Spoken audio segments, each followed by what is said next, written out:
유대인들에게는 이제 지금 이 시기가 한 해의 또 마지막이잖아요. 유대력으로 보면 이제 마지막 달 이제 새해를 준비하고 있는데, 또 그렇게 본다면 또 한 해를 마무리하면서 우리가 어떤 삶을 살았는가를 이렇게 또 돌아보는 시기인 것 같습니다. 오늘 또 제가 알기로는 우리 여선교회에서 아주 맛있는 추석 음식을 또 준비하셔서 그 이후에 참 맛있는 음식들이 준비된 것 같습니다. 그 얘기를 하니까 벌써 배가 고파지기도 하고요. 빨리 끝내고 빨리 밥을 먹어야 된다는 마음이 좀 있습니다. 생각만 해도 벌써 이렇게 배가 고파지는데, 이 배고픔은 비단 저만 느꼈던 건 아닌 것 같고요. 오늘 주님도 배고프심을, 시장하심을 느꼈던 사건이 등장을 합니다.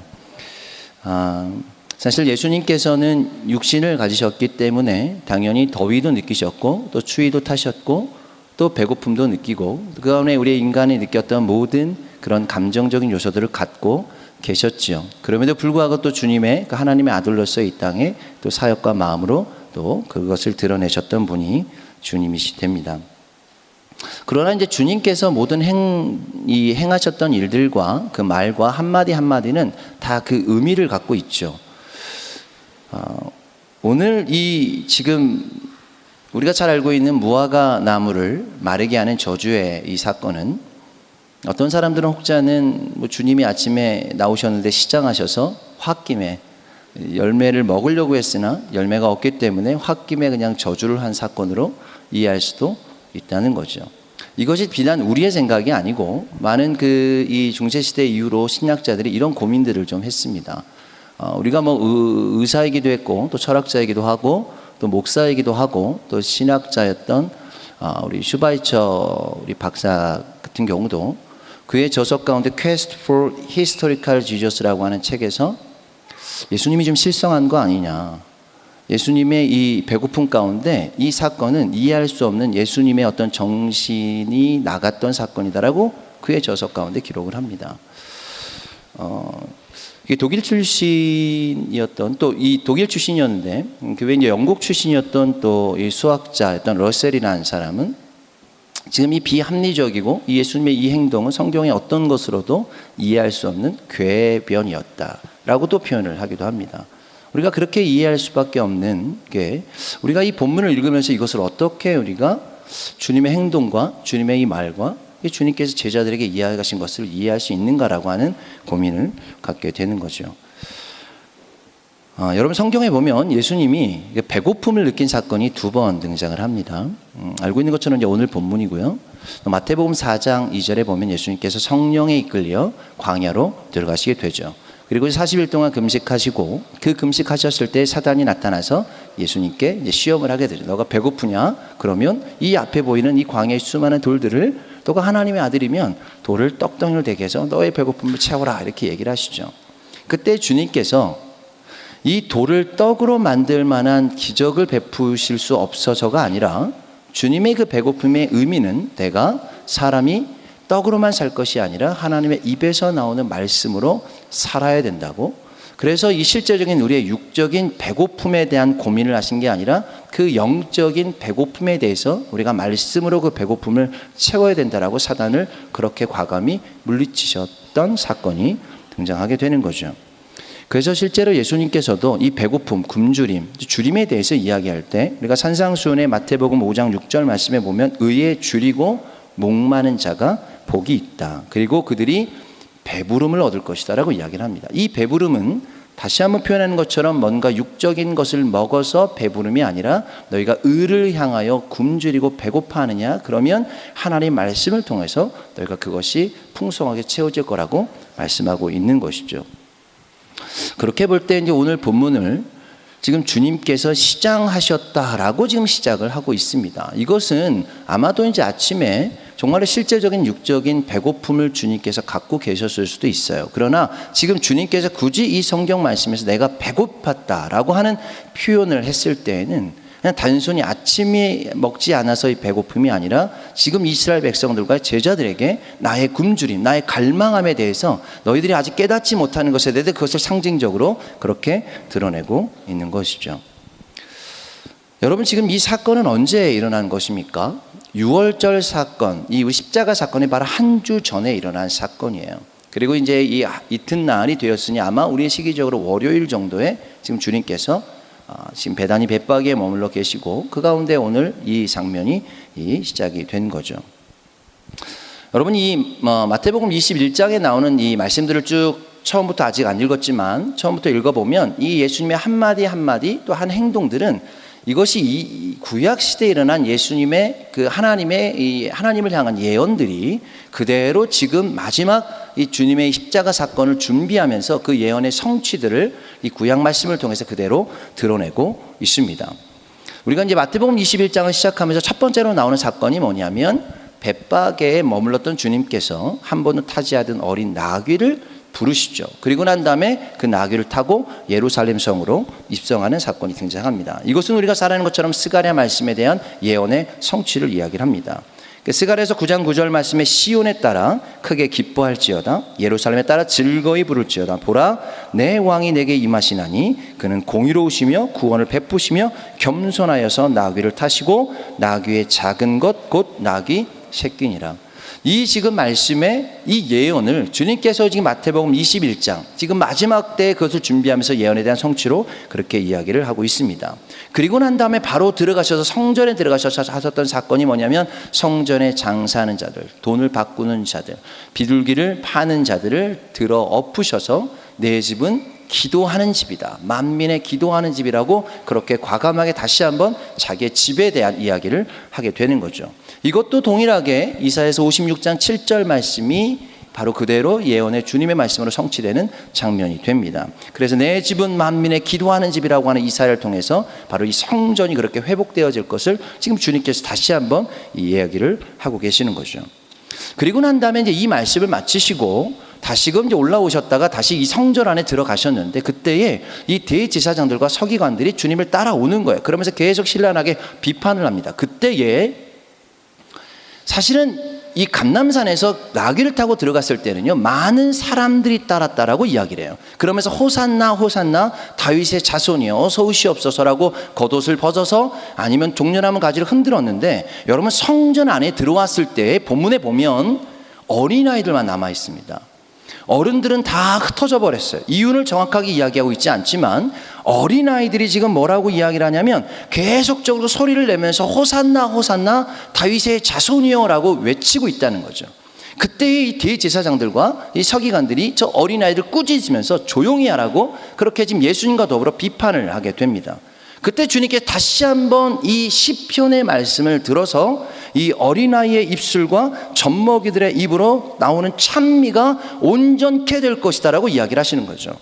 여러분, 우리가 시편 8편 2절 말씀에 보면 주의 대적으로 말미암아 어린아이들과 젖먹이들의 입으로 권능을 세우시며 이는 원수들과 보복자들을 잠잠하게 하려 하심이니라.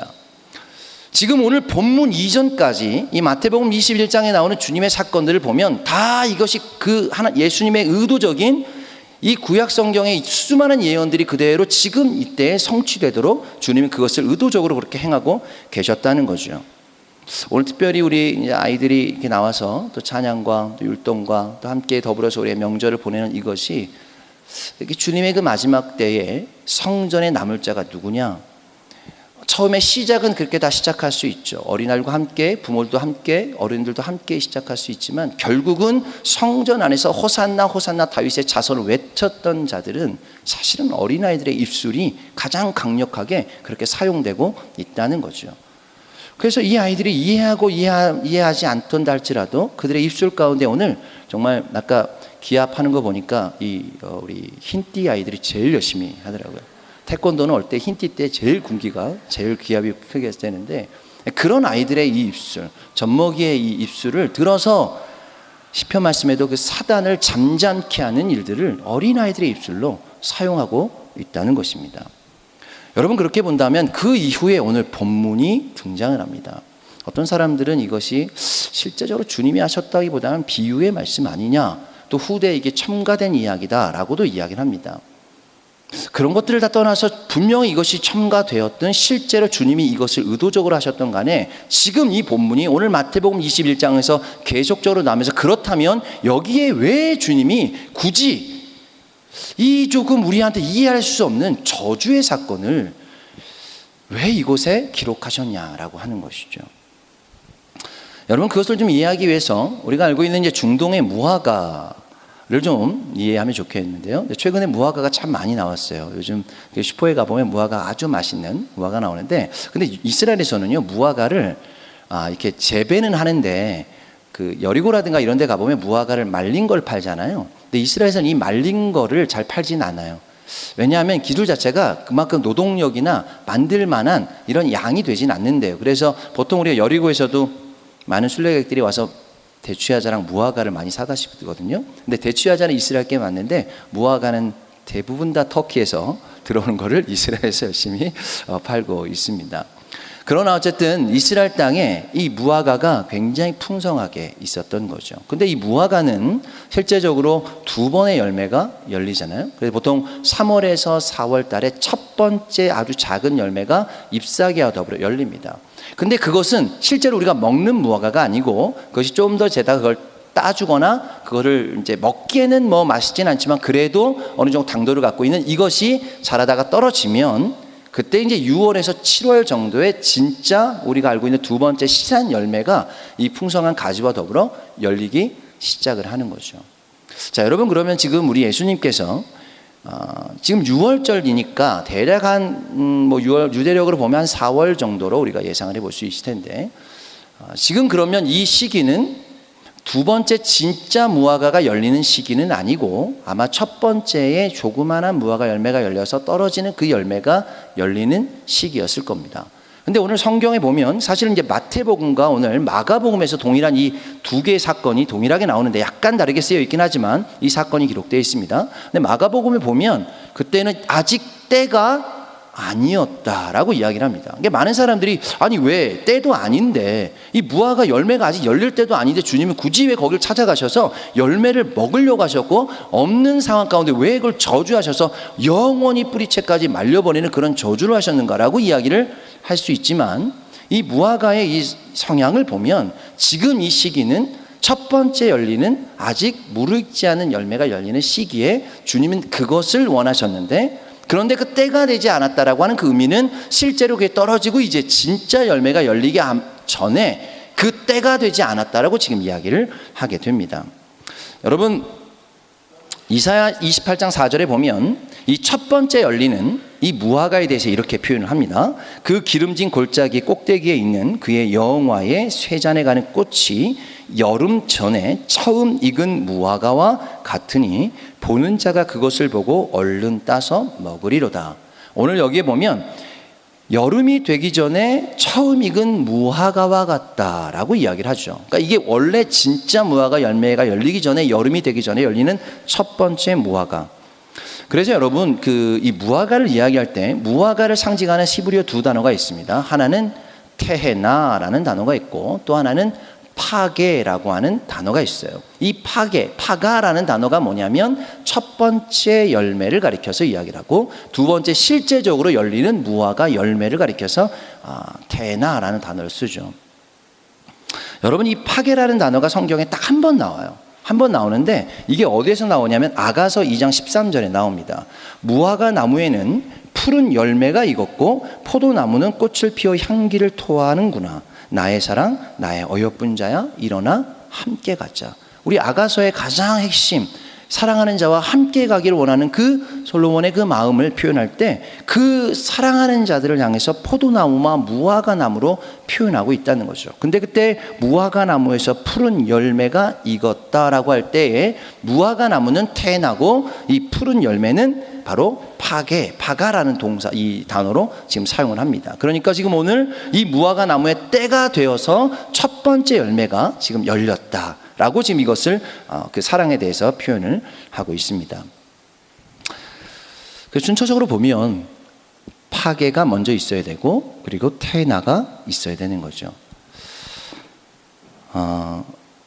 여러분, 미가서 7장 1절에 보면요, 재앙이로다 나여 나는 여름 과일을 딴 후에 포도를 거둔 후 같아서 먹을 포도송이가 없으며 내 마음에 사모하는 처음 익은 무화과가 없도다. 여러분, 미가는요 남유다의 선지자였지만 북이스라엘의 멸망을 예언한 선지자입니다. 근데 그 북이스라엘의 이 예언을, 이 멸망에 대한 예언을 하면서 첫사랑, 첫열매, 바로 그 하나님의 말씀을 잃은 자들에 대해서 신랄하게 비판을 하고, 그리고 결국은 오늘 말씀을 통해서 뭐라고 하냐면 처음 익은 무화과가 사라져 버렸다는 거죠. 그러면 결과적으로 두 번째 열매도, 진짜 열매도 사라져 버린, 나올 수 없는 상황에 대해서 미가는 그렇게 이야기를 하고 있습니다. 여러분, 오늘 예수님께서 머물렀던 이 지역을 보면 예수님은 굉장히 의도를 갖고 오늘 아마 이 땅에 그 지금 지역에 머무시지 않았을까 생각합니다. 여러분, 파게라고 하는 단어에서 나온 동네가 베이트 파게, 벳바게죠. 여러분, 테에나에서 나온 단어가 베이트 테에나, 베다니가 됩니다. 여러분, 지금 물론 이제 베단이라고 한 말을 우리가 이제 이 해석을 할 때 두 가지 의미로 해석하는데, 하나는 베이트 아니라고 해서 가난한 집들이라고 의미를 하고, 또 이제 이것을 성경학자들은 이제 의미를 부여할 때 베이트 테에나가 붙어서 베다니가 됐다라고 이야기를 하죠. 여러분, 지금 예수님께서 머물고 있는 벳바게와 베다니는 다 무엇과 관련되어 있는 도시, 이 마을인가요? 무화과 나무와 관련되어 있는 마을이 되는 거죠. 근데 여러분, 예수님께서 어디서 먼저 머무셨을까요? 벳바게 먼저 머무셨습니다. 그리고 난 다음에 이 나귀를 타고 예루살렘 성에 입성하시고 난 다음에 성전을 정화하시고 난 다음에 다시금 들어오셔서 어디에 머무셨죠? 베다니에 머무셨어요. 오늘 지금 이 사건은 베다니에 머물렀던 사건이에요. 베다니에 머물러서 지금 무엇을 원하셨냐면 벳바게를 원하셨던 거죠. 여러분, 예수님께서 의도적으로 갈릴리에서 벳바게로, 벳바게에서 다시금 예루살렘으로, 예루살렘에 다시 베다니로 오셔서 다시금 예루살렘을 지금 향해서 가고 있습니다. 여러분, 주님이 이 무화과 사건을 여기에 등장시킨 이유는 무엇일까요? 여러분, 마가복음 13장 28절에서 29절 말씀에 보면 무화과 나무에 대한 비유를 이야기를 할 때 그 여름의 끝이 되었다, 여름이 가까운 줄 너희가 알아라 라고 이야기를 합니다. 무화과 나무의 비유를 배우라. 그 가지가 연하여서 잎사귀를 내면 여름이 가까운 줄 아나니 이와 같이 너희가 이런 일이 일어나는 것을 보거든 인자가 가까이 곧 문 앞에 이른 줄 알라. 무화과 나무를 보면 무엇을 알 수 있냐면 이 시기가 여름이 가까운다는 것을 알다는 거죠. 영적으로 보면, 여러분, 지금 여름이란 단어가 뭐죠? 카이츠란 단어죠. 우리가 이제 이 아모스서 8장에도 보면 너가 지금 무엇을 보느냐, 하나님께서 아모스에게 말씀하셨어요. 그랬더니 여름 광주리 하나를 보나이다. 그러면 여름 광주리를 볼 때 이것이 무엇을 상징하느냐? 바로 여름이 되었다는 것이고, 그것 가운데 이제 이스라엘의 끝이 이르렀다는 것을 이 여름 광주리를 통해서 하나님은 아모스에게 말씀하셨어요. 왜 그랬을까요? 여름이라고 하는 단어가 카이츠란 단어죠. 카이츠는 끝이라는 카츠라는 단어와 동일한 어근을 갖고 있어요. 그러니까 하나님께서 오늘 너희가 여름 광주리, 여름을 보느냐? 그러면 이 시기가 이제 하나님이 말씀하시는 세상의 끝이 가까워 왔다라고 지금 주님은 그것을 통해서 말씀을 하고 있는 거죠. 자, 여러분, 지금 이 무화과가 지금 익어야 되고 무화과가 열매가 열려야 되는 것은 이제 주님의 때가 다 되었다는 거죠. 이제 주님은 이 한 주 가운데 주님 십자가를 준비하고 계셨고, 많은 세상 사람들은 절기를 준비하고 명절을 준비하고 있을 때 주님은 그 가운데 지금 주님의 십자가의 완성과 십자가의 도를 준비하고 계셨던 거예요. 여러분, 우리가 지금 이것에 대해서 기본적인 이해는 잎이 무성한데 열매가 없는 무화과 나무는 이스라엘 백성과 성전을 상징하고 있는 거죠. 그래서 그들의 종교적 행사로 분주하지만 영적인 열매가 없는 잎사귀만 무성한 나무들을 지금 예수님께서 비판하시고 그것에 대해서 지금 심판하고 있는 장면이 됩니다. 그래서 주님께서 우리에게 지금 마지막 때의 의로운 열매를 원하고 계시다는 거죠. 여러분, 그런데 오늘 지금 주님께서요, 단순히 저주만 하신 건 아니에요. 이걸 뭐라고 표현하셨냐면 이제부터 영원토록 내가 열매가 맺지 못하도록 할 것이다. 여러분, 좀 잔인하죠. 그냥 그때 그냥 그것만 이 심판하신 게 아니라 영원히 열매가 열리지 않을 것이다. 여러분, 이것을 이스라엘 백성과 지금 성전에 대한 이야기로 본다면 너희가 성전이 무너질 것인데 이 성전은 영원히 다시금 세워지지 않을 것이다. 지금까지 성전이 세워지지 않는 그 이유가 바로 주님의 이 말씀을 통해서 그렇게 보이고 있습니다. 이것은 외형적 건물의 성전이 영원히 무너질 것이라고 주님은 단호하게 말씀하셨고, 또 성전의 멸망뿐만 아니라 이스라엘의 멸망을 그렇게 이 무화과 나무를 통해서 말씀하고 계신 거죠. 근데 이때 주님의 제자들의 반응이 아직 이 주님이 이것을 의도하셨다는 것을 깨닫지 못하고 있었어요. 오늘 20절의 말씀에 보니까 이 장면을 보고 난 다음에 이 제자들이 뭐라고 이야기를 하냐면, 제자들이 보고 이상히 여겨 가로되 무화과 나무가 어찌하여건 말랐나이까. 자, 지금 제자들이 뭐라고 불렀냐면, 주님이 말씀하셨는데 어떻게 신기하게 어떻게 이 나무가 이렇게 말라버릴 수가 있습니까? 라고 지금 물어봤다는 거죠. 여러분, 지금 주님한테 원래는 어떻게 물어봐야 되는 건가요? 이게 왜 말랐냐고 물어봐야 되는 게 맞는 거죠. 주님이 지금 원하시는 건 뭐냐면, 너희가 지금 이게 말라서 기적이 아니다. 이 나무를 내가 왜 마르게 하셨는지에 대한 왜를 고민해야 되는데, 이게 어떻게 말랐는지를 지금 제자들이 너무 신기해하는 거죠. 그래서 지금 이것을 제자들은 기적이라고 생각하는 거예요. 와, 주님 한마디에 이 나무가 이렇게 금세 말라버렸구나.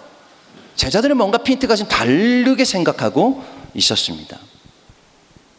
그래서 제자들은 예수님의 행하신 의도에 관심이 있는 것이 아니라 방법에 관심이 있었어요. 어떻게 이 나라를 회복시킬 것이냐, 그리고 내가 주님이 그 회복시키면 그 나라 그 근처에 있으면 내가 어떻게 한 자리를 차지할 수 있느냐가 제자들의 관점이었던 거죠. 근데 내가 왜 이 땅에 왔고, 왜 내가 십자가에 달려야 되고, 왜 지금 이 순간 내가 이 무화과를 통해서 무엇을 말해야 되는지를 지금 제자들은 그 왜에 대해서 고민하지 못하고 있었던 거죠. 여러분, 지금 우리의 이 방향성은 어디입니까? 어떤 사람들이 여전히 벳바게에 머물러 있는 자들이 있어요. 주님은 지금 벳바게에서 그 벳바게를 거쳐가야 되는 것이 맞지만, 그러나 첫 번째 열매에서 머물러 있는 것을 원치 않고 그것이 과감하게 떨어져서 다시 진짜 원하는 테나의 과정, 바로 베다니의 과정으로 들어가기를 원하시는 거죠.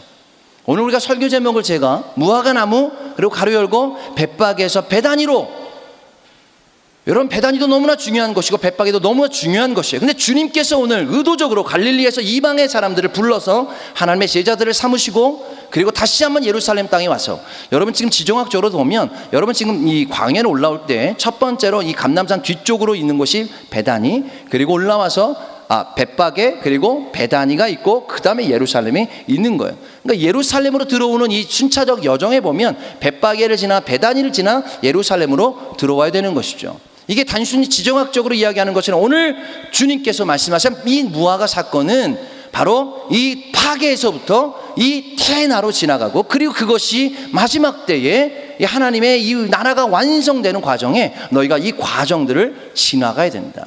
그런데 우리의 삶 가운데 그런 열매가 없다는 거죠. 우리의 삶 가운데 그것 열매, 이 첫 번째 이 파괴조차도 없다면 그 다음에 다음 열매가 있을 수가 없다는 거예요. 그래서 내가 오늘 하나님의 예언대로 결정하기로는 너희의 성전, 너희의 백성, 너희가 지금 수많이 그렇게 성전 안에서 일어나고 있는 수많은 패역한 이 일들 가운데 내 집은 만민의 기도하는 집이고, 그리고 내가 이 성전, 이 건물을 무너뜨리고 영원히 내가 성전 되어서, 그리고 내 안에 있는 너희가 성전 되어서 영원히, 이 성전은 영원히 마르고 무너질 것이지만 나는 영원히 너희 가운데, 나를 믿는 자들은 영원히 살아서 그 성전 안에 머물게 될 것이다 라고 지금 주님은 말씀하고 있습니다.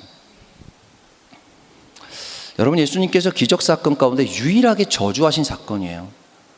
이게 저주 기적이라고도 표현을 하는데, 그러니까 주님은 지금까지 베푸셨던 기적은 먹이시고 입히시고 살리시고 생명을 주셨던 기적 사건들이었는데, 유일하게 죽이신 기적 사건이 오늘 본문이었다는 거죠. 근데 여러분, 지금 이 제자들이 이것을 기적이라고 생각했던 이유는 무엇이었을까요? 그 나무를 마르게 했기 때문에 기적이라고 생각했던 거죠. 그러나 여러분, 주님이 오늘 이것을 다시 한번 기적이라고 표현하고 있진 않지만, 사실 여긴 저주란 단어도 없습니다. 주님이 어떤 나무를 이것을 마르게 하셨지만 이것을 우리 판단에서는 저주라고 생각할지 몰라도 주님이 이것을 저주라고 성경에 표현하고 있지는 않습니다. 근데 주님이 생각할 때 이것을 기적이라고 생각한다면 어떤 포인트에서 이걸 기적이라고 말씀하셨을까요? 그것이 오늘 지금 제자들에게 주님께서 하셨던 말씀을 통해서 이야기를 합니다.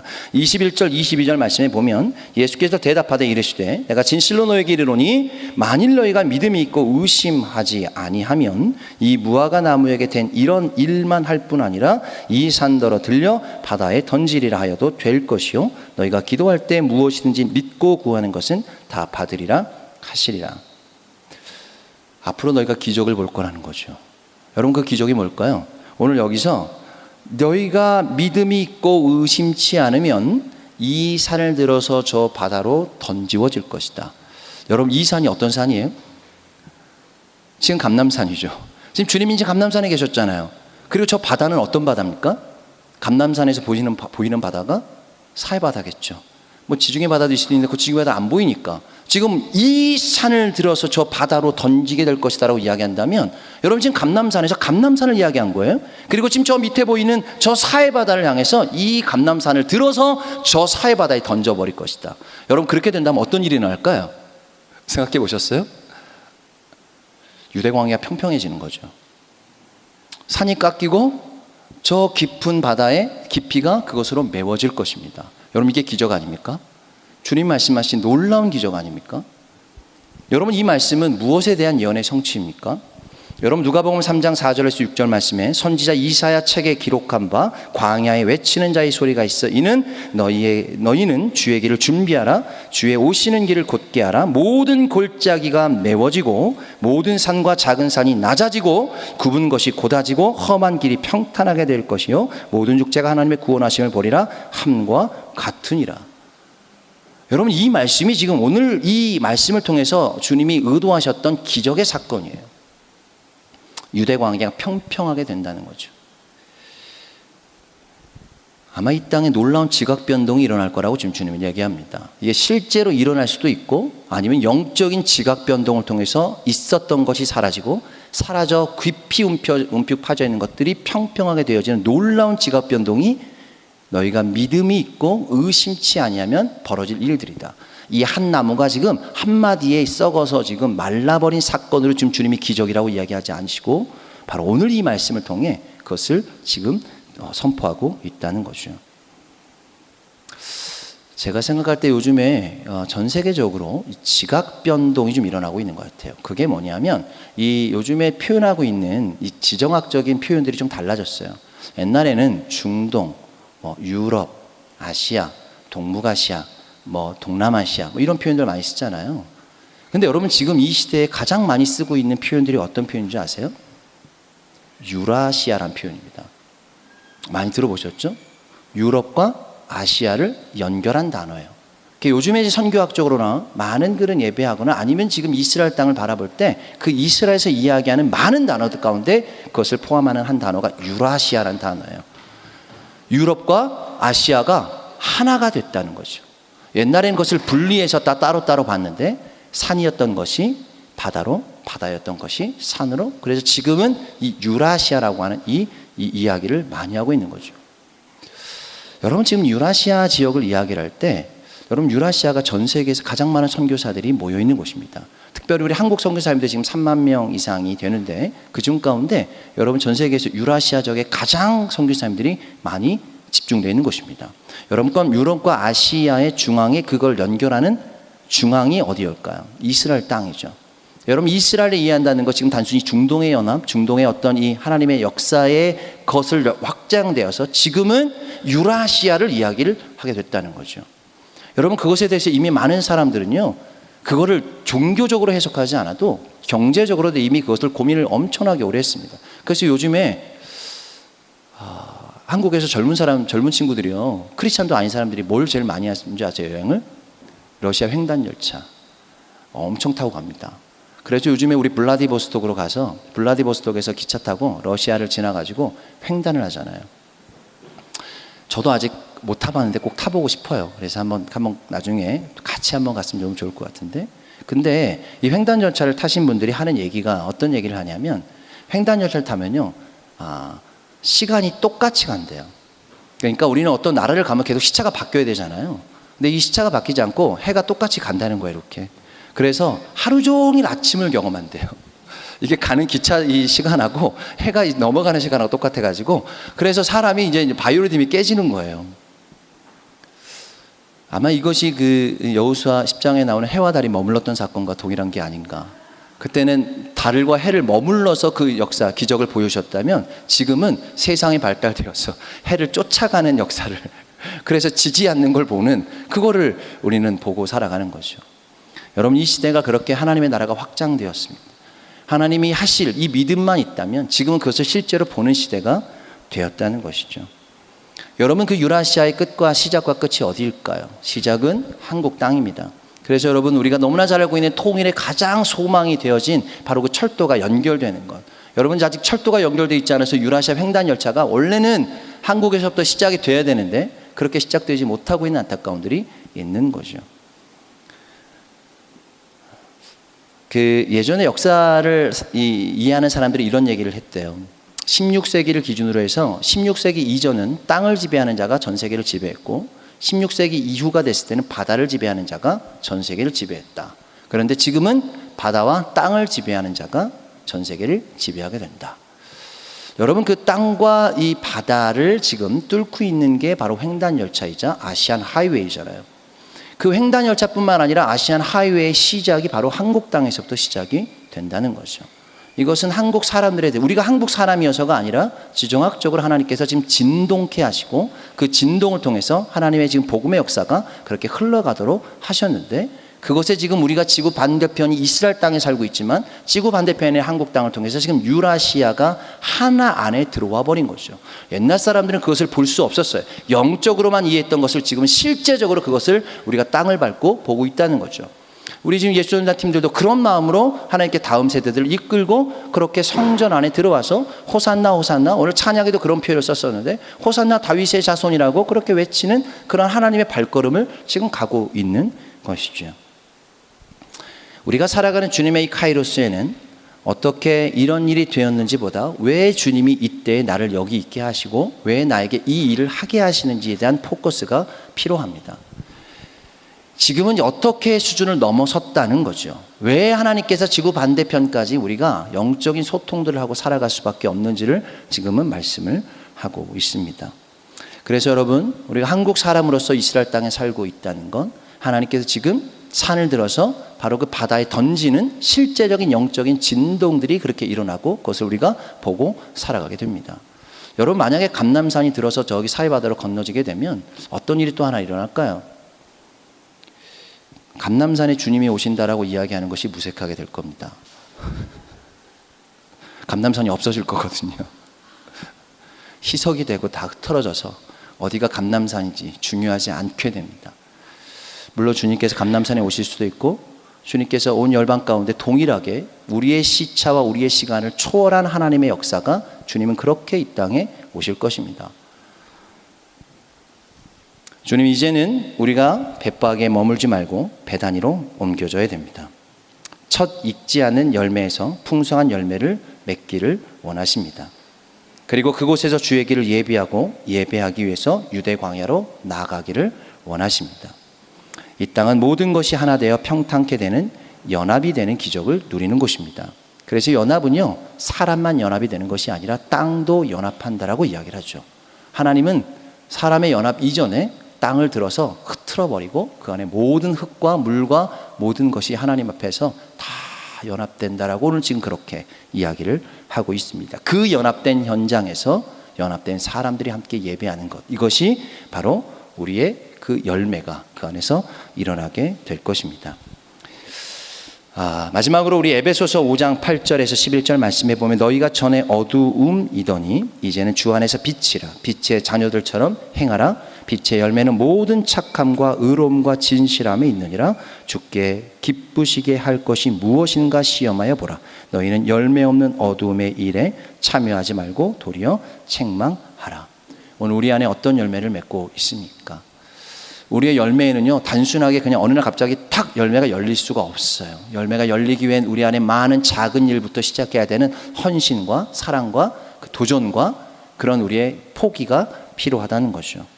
그래서 빛의 열매이기 위해서 모든 착함과 의로움과 진실함으로 한 영혼, 한 사람들, 한 공동체를 대할 때 주님께서 그 사람들에게는 보여지지 않는 작은 열매로 시작되지만 그 열매를 통해서 진짜 그 파괴에서 태어나가 그 태어나에서 하나님의 그 모든 그 열매가 시작되기를 다시 한번 주님의 이름으로 축복하고 그 열매를 맺어가는 주님의 귀한 예배자가 되기를 주님의 이름으로 축복합니다.